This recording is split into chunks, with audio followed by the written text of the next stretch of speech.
Ngayon, update sa distribution ng motorcycle plates at sa panguhuli ng mga unregistered vehicles. Ating tatalakayin kasama si Attorney Greg Pua, Executive Director ng Land Transportation Office. Attorney, magandang umaga po. Magandang umaga po, Attorney. Magandang tanghali na pala. Tanghali. Magandang tanghali po. Una po sa lahat, Attorney, ano po ang update sa produksyon ng motor vehicle plates sa bansa? Opo, update lang po. Na-produce na po natin lahat ng mga backlog natin ng plaka. Nagsimula ang backlog po natin na ito 2014 until 2023. Nung pagpasok po ni Presidente Bongbong Marcos, dun po yung pinakahihintay natin na nabigyan tayo ng budget to address the full backlog. So since then po, we doubled our productions sa paggawa ng plaka. And then last July, we are happy to update na naiproduce na po namin ng plaka at ngayon po ay nasa distribution na po kami. Dahil ang atin pong gusto ay sa bagong Pilipinas po ay lahat may plaka na. Gaano naman po karami yung na-produce na plaka sa ngayon? May backlog pa po ba? Opo, nagsimula po ito, pumasok po ang ating Presidente Bongbong Marcos, nasa 11 to 12 million ang hindi pa na-produce. And naiproduce na po natin lahat. So sa ngayon po, as to production, naiproduce na po natin lahat. May sufficient supply po tayo. It's just that sa distribution na po tayo. Atin pong sinisigurado na yung mga nagawa natin plaka ay maibigay natin doon sa mga may-ari at maikabit po sa kanilang mga motorsiklo. Attorney, ano po yung pangunahing layunin ng inulunsad na kampanyang Oplan Stop, Plate and Go? At paano ito naiba sa karaniwang paraan ng pamamahagi ng plaka? Opo. For the longest time po kasi ang plaka binibigay natin sa dealer. Kaya lang, ang mga motorsiklo po na ito ay 2014 pa, 2014, 15, 16. So, 10 years, 8 years na po eh. So, hindi na rin alam, hindi na po natin alam kung nandiyan pa yung dealer. Pangalawa, hindi na po natin alam kung alam pa nung dealer, kung sino na po yung may-ari at kung may address ng may-ari. So, ito po ang ginawa po natin. Available po ang plaka. Nung una, pick upin sa LTO office. Meron po tayong inilunsad na site, yung ltotracker.com, which is available po sa eGov din para ma-check ng motorista kung nasan yung plaka niya. Pero nakikita po namin hindi po tumataas yung numero. Siguro po nakasanayan na ng ating mga kababayan na walang plaka yung kanilang mga motor. So, ang ginawa po natin, Stop, Plate and Go. Ito po, enforcers po natin, nasa mga daan pa rin siya, pero hindi po tayo manghuhuli. Paparahin po yung mga motorsiklong walang plaka. At right there and there po, i-verify kung ano yung plaka niya. Right there and there, ikakabit yung plaka niya. And then they can go. So, stop, plate, kabit yung plate, and then yung motorist can go. Okay. Sir, paano naman pinipili yung mga lugar kung saan isasagawa itong kampanyang ito para sa pamimigay itong mga plaka? Meron po bang schedule o mga target areas? Opo. Nag-launch lang po kasi kami nito last Friday. So sa ngayon po, pinupuntahan po namin yung mga alam namin na maraming motorsiklo. Pero pag-scale up na po kami, pipili na rin po kami ng mga lugar, mall parkings. Sa Monday po, inaanyahan po namin yung mga may-ari ng motor na wala pa pong plaka. Sa Friday, alas 3 ng hapon po sa SM North, 5th floor parking. Pupunta po kami doon. May dala-dala po kaming plaka. Kung wala po kayong plaka, uuwi po kayo na may plaka. So na-determine na po namin, pupunta kami sa mga mall parkings, sa mga PEZA zones, para po yung mga maraming motorsiklo. Doon po talaga ang factor namin. Hindi rin kami pwedeng basta-basta pumili ng isang lugar kung saan naman ay magkukos kami ng traffic or mahihirapan po yung ating mga kababayan. Ang gusto po namin ay maginhawa po at magkakaroon po sila ng plaka. Attorney, ilang plaka na po ang naipamahagi ng ilunsad itong Oplan Stop, Plate and Go at ilan pa ang target na ipamigay sa buong bansa? Opo. Nag-start po kami nung Friday, siguro po close to 100,000 yung sa Stop, Plate and Go.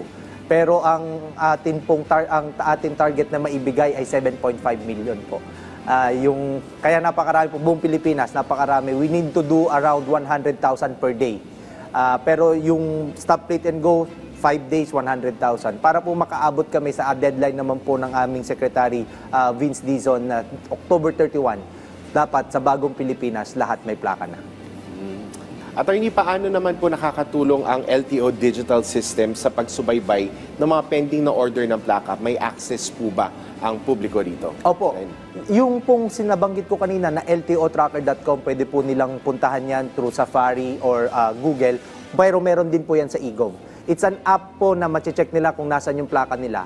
Kung nakita po kung nasan yung plaka, they can schedule an appointment. Or they can send it through courier po. Pagka sinend po ng through courier, the moment na kunin po sa amin ng courier yan, natatrack na po ng may-ari kung nasaan na po yung plaka niya. Similar to other courier po, makikita pick up on this site, makikita po kung kailan nila matatanggap.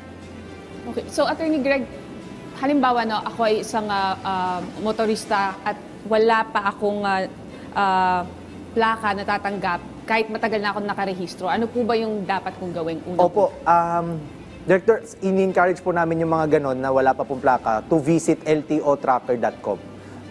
As I said, pwede po siya sa Google or sa Safari, or they can kung may eGov po sila, nandun din po siya sa eGov. Meron din pong portion doon, pupunta lang sila sa national government agencies, pupunta sa LTO, and then nandun na po yung LTO tracker. Napakadali pong gamitin nito. Ita-type lang po yung plate number, kung may assigned plate number. Kung wala naman po, kukunin lang yung chassis and motor, yung ibang details ng sasakyan, and then we can locate na po yung plaka. Tapos may papadala na po from our door to their door. Yes, at Attorney, ano naman po ang papel ng patrol unit sa programang ito? Kailan na inaasahang magsisimula ang full deployment ng mga ito? Yun actually, ngayon po, yung patrol unit, dati sinasakay natin dyan yung mga motorsiklong makikita natin na may violation. Ngayon po, plaka po ang sakay niyan. Siya po yung magiging lead na pag nakita ng ating kababayan po ito, may LTO dyan. Yung iba po natatakot. Yung iba natatakot na hindi nadadaan doon kasi may LTO. So, ini-encourage po namin sila na huwag po kayo matakot dahil wala po kaming huhulihin. Mamamahagi po kami ng plaka. Kumbaga, ceasefire po kami para ang gusto po natin ay masigurado na lahat may plaka po. Kumbaga, nakapagbigay din naman ng assurance ang LTO na may, kumbaga, ceasefire. Pero, attorney, sa ibang usapin naman po, no, ayon sa report, may 20,000 na sasakyan, or more than 20,000 na sasakyan yung nahuli na ng LTO nitong buwan ng July dahil sa expired na registration.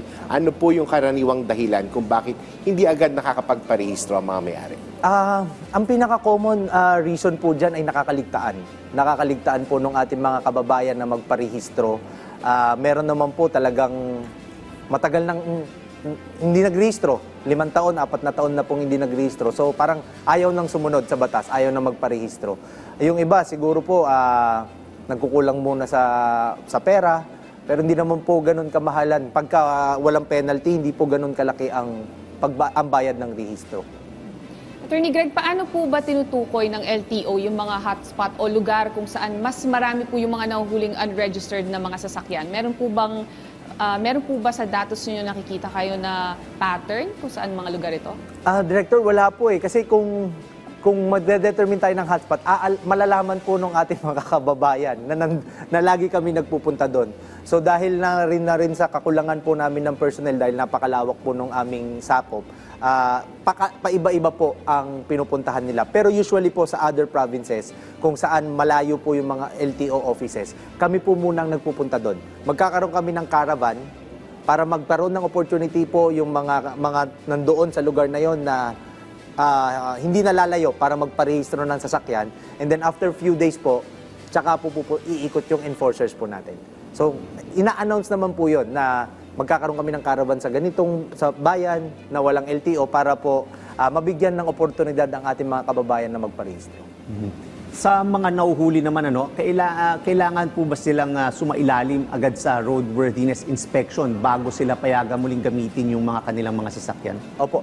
Nagkaroon po tayo ng bagong memorandum circular yan na nag-take effect nitong August. We issued the memorandum circular last June and we give 2 months for information dissemination.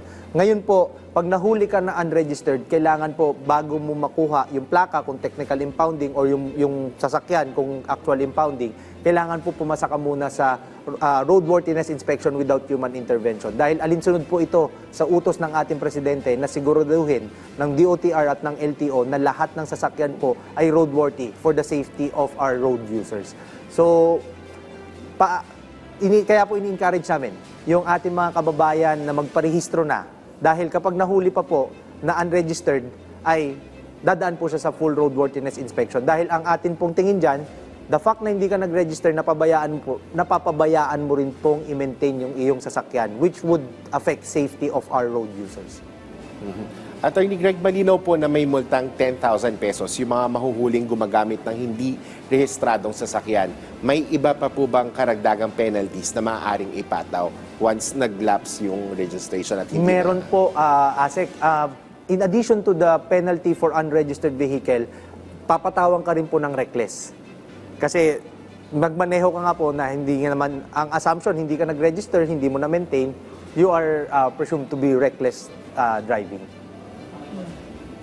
Sir, may plano po bang LTO na i-review o taasan pa itong multa para mapigilan ang pagdami ng mga hindi pa rehistradong sasakyan? Meron po kaming under review ngayon. Amin po pinag-aaralan ngayon na itaas po yung ating penalty.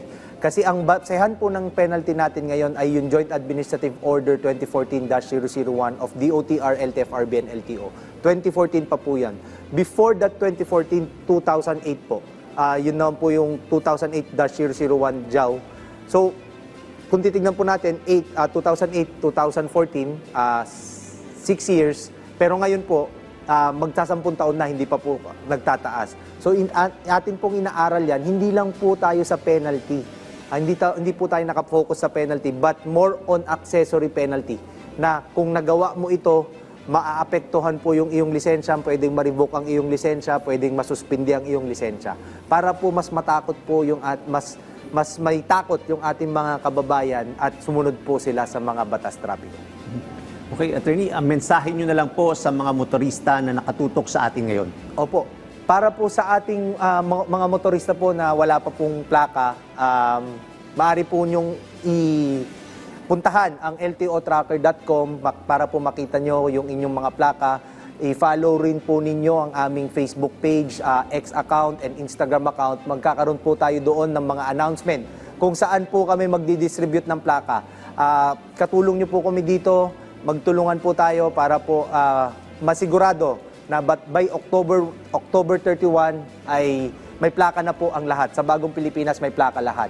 Kung sa mga may reklamo naman po, sa mga nakikita po natin ng mga kamote riders or kung ano man po ang problema ninyo sa LTO, pwede po nyong i-text sa amin, i-Viber sa amin sa aming action on the spot, naka-flash po sa screen. Pwede po nyo kaming i-contact dyan, ipagbigay alam nyo po sa amin anything na problema nyo po sa LTO, sigurado po ay a-actionan po namin agad yon. Maraming salamat po sa inyong oras, Attorney Greg Pua Maraming Jr., salamat po, Executive Director ng Land